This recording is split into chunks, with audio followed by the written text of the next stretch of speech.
Friday, everyone. How are we doing? Got back from the My Okay. arm hurts. Your arm hurts? I'm sorry. I got so many punches yesterday. Oh. Well, at least we're in our last class of the day. Yes. And it's Friday. Yay! Okay. As you all know, we talked about the other day how we're going to go over a lesson on a type of literary device. Now, many of you all have already went over devices like personification, simile, idioms, metaphors, similes, okay? Today, we're going to talk about onomatopoeia. Can we all say that? Onomatopoeia. Yeah, good, very good. And I'm sure some of us might have already heard of it, and some of us probably already know what it is, okay? It's just another type of device that writers use to improve their writing, make their writing more interesting and readable. Okay, any questions about what we're going to talk about today? All right, good. Let's begin. Okay, so two of our learning outcomes for today will be, we will highlight words in a poem that represent onomatopoeia, and we will write in a literary device chart the examples and explanation of each onomatopoeia word. Okay, and again, this is something we will do in just a little bit. Questions about learning outcomes? Very good. All right, so what is onomatopoeia? Okay, it is a word, or it can be a group of words that imitates the sound that it is describing. Okay, so when you say the word, it sounds just like the actual sound. Okay, if that makes sense. So, for instance, splat. Okay, when you say the word splat, you can actually picture and hear it in your mind, the actual sound. Okay, and again, writers use these words to make writing more interesting and more fun. Okay, so you can actually not only picture the object being described, but actually know what it sounds like. So it makes writing very unique.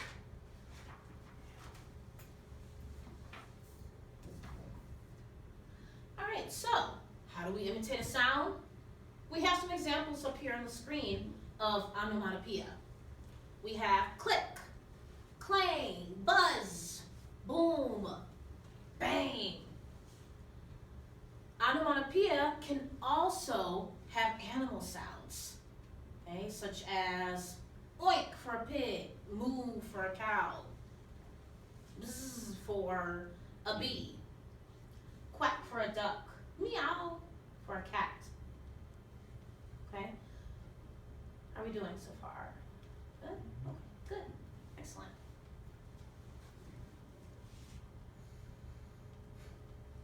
All right, so we might be thinking, well, when can I use onomatopoeia? It's actually used more times than what we think. Or we may not even realize when we're using it. Okay? So for instance, when we're reading comics, okay, such as what we have in our picture here, wah, or kerplunk, wham, okay, you see a lot of the onomatopoeia words written in the bubbles. We also see onomatopoeia in poems without even realizing it, and short stories as well. Of the three, we probably see it mostly in comics. That's when we obviously see onomatopoeia words. Okay, good. So again, authors use onomatopoeia words, again, as a great writing tool for their writing, to make writing better. All right, so we have an example here. We're going to look at a poem by Gwendolyn Brooks called Cynthia in the Snow.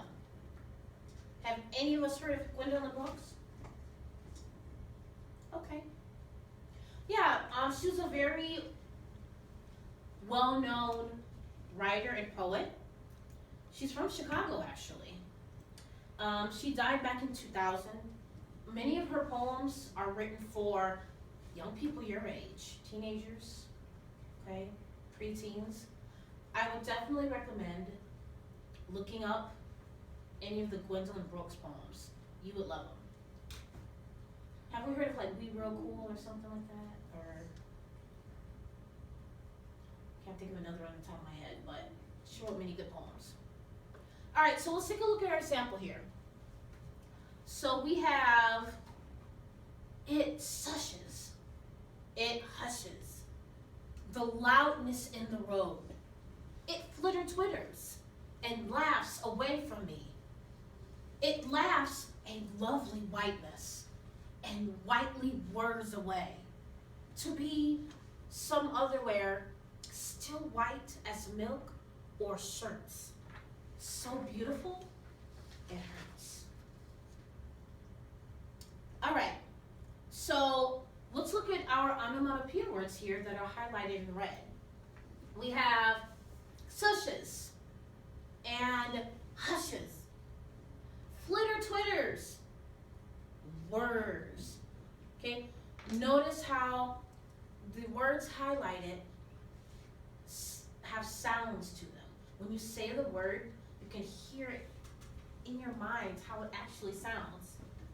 Okay, let's all say hushes. Hushes, right? Whirs. Whirs. You can almost imagine the snow blowing in the wind. Okay, that's what this poem is describing, the sound of snow. And how a little girl loves playing in the snow. Questions? Okay. All right, so we're going to practice one together as a class with this poem called The Highwayman by Alfred Noyes. All right, I'm going to highlight the onomatopoeia words in red, and you all will tell me what to highlight. Okay, so let's pull this out really quick.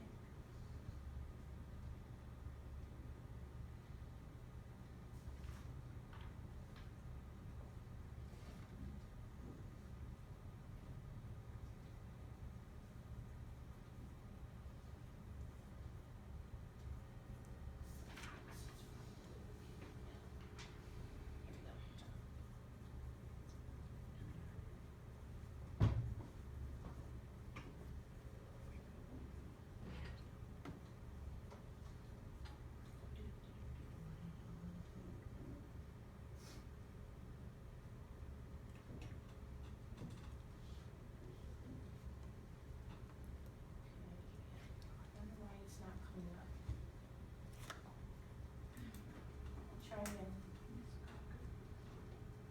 Yes, dear. Yes, you may. You can use your pass. Okay, here we go. Yay. Let's see. How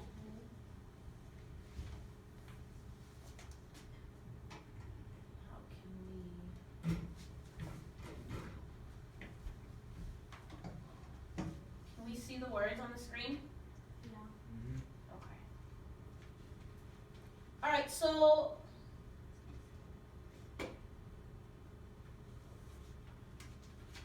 okay, so this poem that we have here is called When Dawn Comes to the City.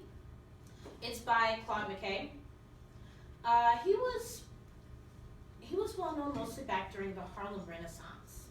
Have we heard of the Harlem Renaissance or discussed it in our history classes? Okay. Yeah, he's born in Jamaica, came to America in the early 1900s. A very prolific writer, just writing about African Americans and how they live. Okay, and this poem too also describes how the African Americans live in the city and just the sounds of the city. What's it like to live in the city? More than likely, he's talking about New York City because that's where he resided. All right. So we are going to practice looking at the first stanza, and then the rest of the poem you will do, either by yourself or with a partner, okay? So we're first gonna practice this part together. So let's look at our first stanza here. We have, first line, the tired cars go grumbling by. Raise your hand if you see an onomatopoeia in this line. Alex? Yes, grumbling. Good. All right, so let's make this red.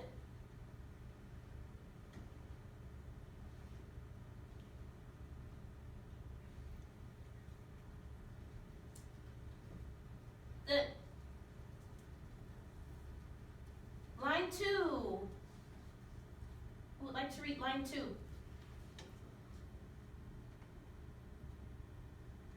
Don't be shy. Edward, would you like to read line 2? No? Okay, I'll read it and then you can tell me the onomatopoeia words, okay? All right, so we have the moaning, groaning cars. Groaning. Yes, groaning. Oops.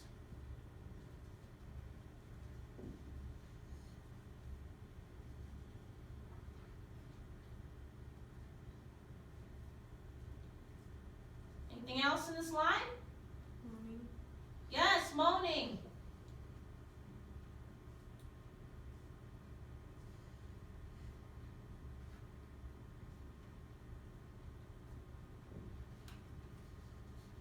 Okay, line 3.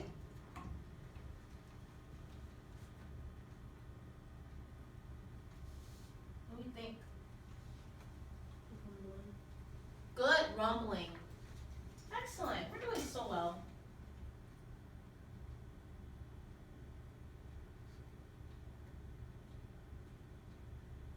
Okay.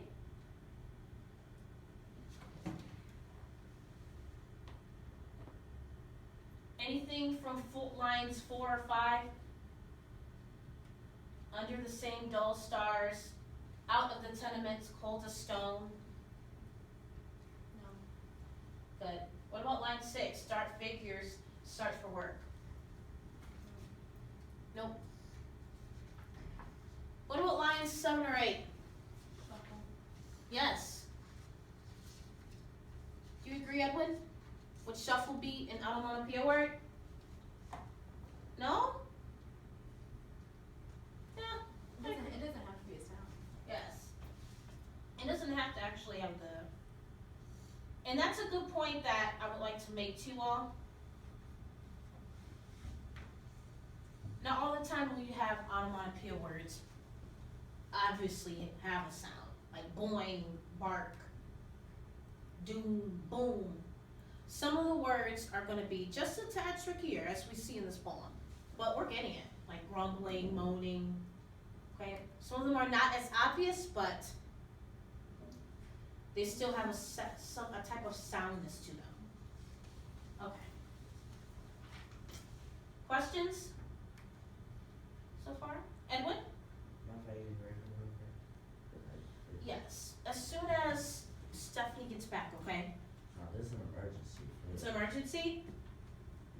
Yeah. Okay. Yes. I'll send your pass. Here. Thank you. You're welcome. Okay.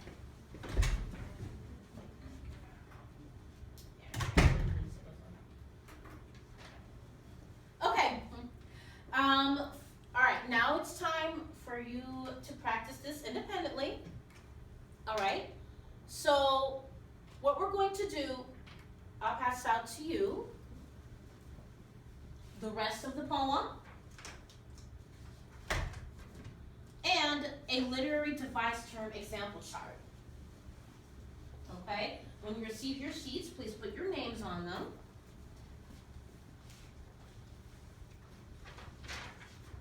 And then, once you have your sheets, I will explain the directions. Okay, Edwin has his. Good. All right, so what we're going to do,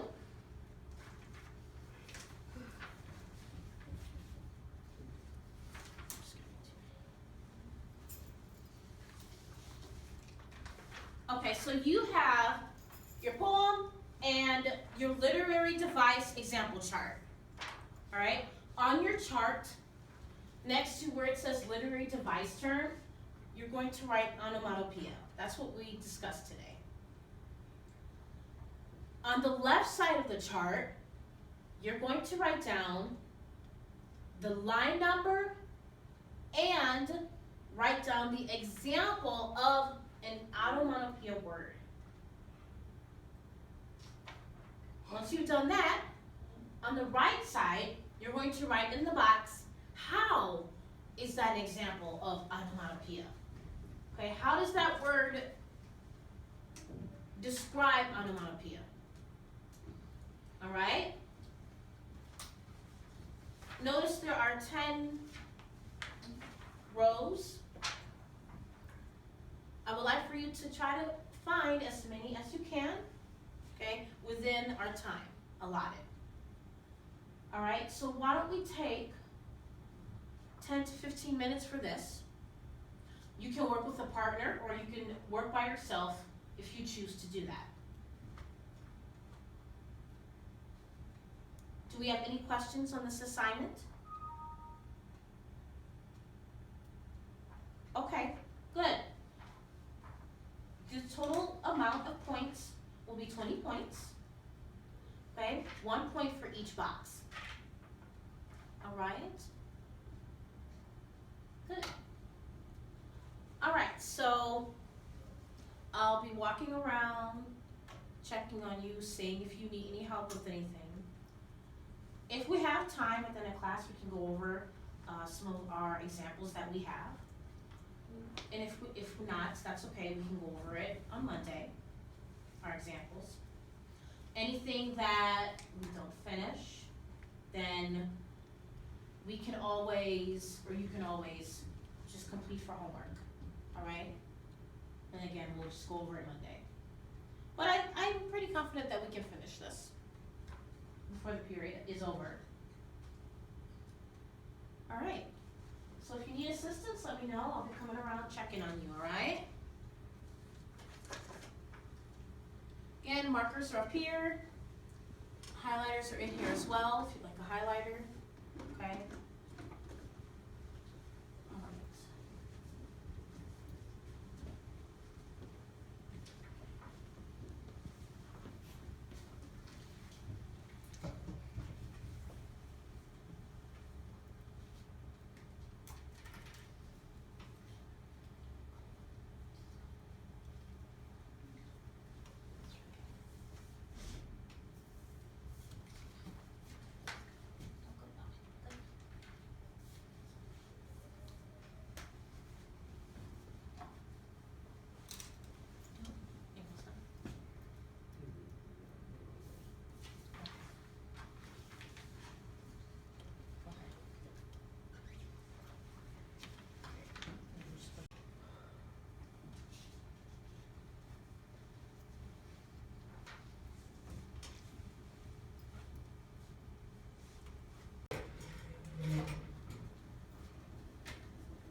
So, on your chart here, you're going to find examples of an onomatopoeia word. Okay, on this side, you're gonna write down the word and then what line number you got the word from. Okay, on the right side, you write down how does that word show onomatopoeia. Okay, here. Would you like to do them together? Sure. Okay, great.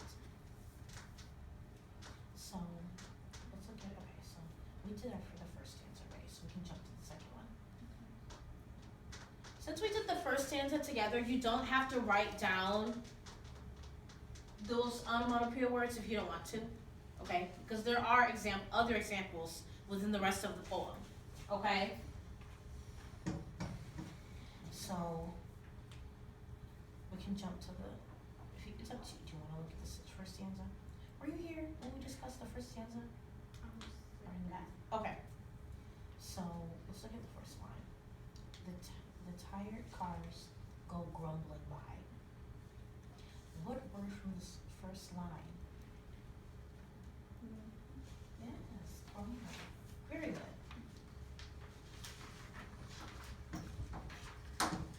Excellent. And then just you can write down line 1.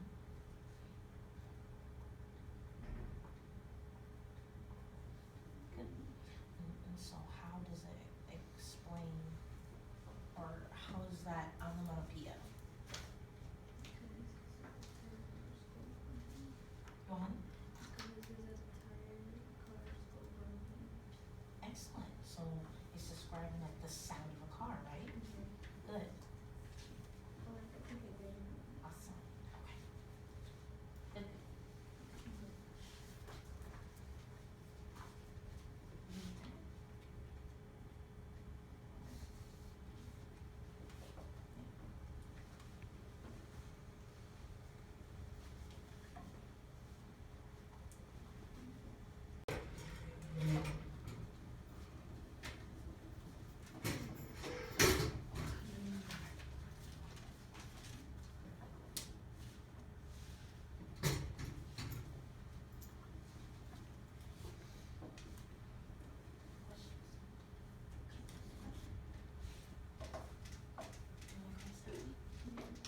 Any questions?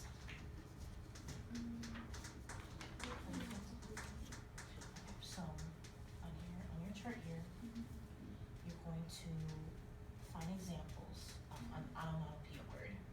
Okay, on this side, you're gonna write down the word and then what line number you got the word from. Okay, on the right side, you write down how does that word show onomatopoeia. Okay, dear? Would you like to do one together? Sure. Okay, great. So let's look at, okay, so we did that for the first stanza already, so we can jump to the second one. Since we did the first stanza together, you don't have to write down those onomatopoeia words if you don't want to, okay? Because there are other examples within the rest of the poem, okay? So we can jump to it's up to you. Do you want to look at this first stanza? Were you here when we discussed the first stanza? Or in the back? Okay. So let's look at the first line. The tired cars go grumbling by. What word from this first line? Yes, grumbling. Very good. Excellent. And then just you can write down line 1.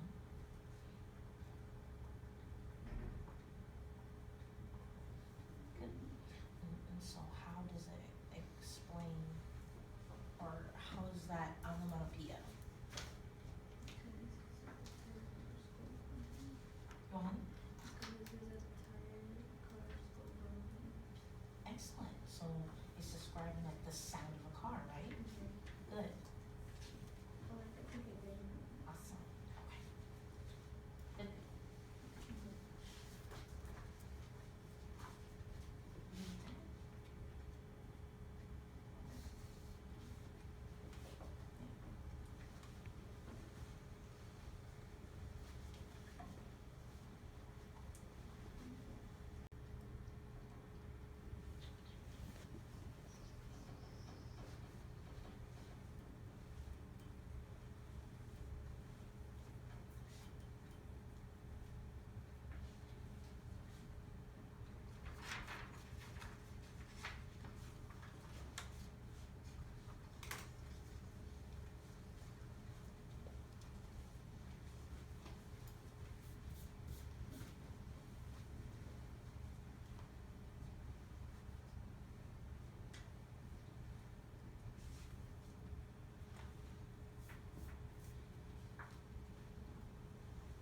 Stephanie, I forgot to ask you earlier, how was your birthday yesterday? Great. I had an emoji cake. Well, I had two cakes. I had an emoji cake and then I had regular cake.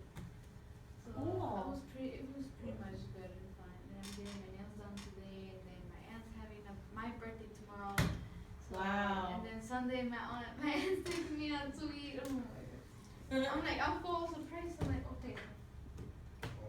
That's nice. That's good. I'm Awesome. Party the whole weekend. Ooh, party the whole weekend. All right. I know, right? Awesome. The one with the heart. Oh, One heart. Yeah, that one. Good. She said she made two, but the other one came out messed up. So she made one of me. Excellent. The cake was good. I enjoyed it. Yay. I'm not gonna be here Monday Okay. because it's I think they say it's Immigrant Day. Okay. So What? Okay, honey. I know. I'm surprised too. I'm like, what? Okay. Yeah. Oh. Good, good. Well, Yeah. have a wonderful 3-day weekend. Thank you. Evelyn, yes, dear. Oh no, I just have that question. Okay. Yeah.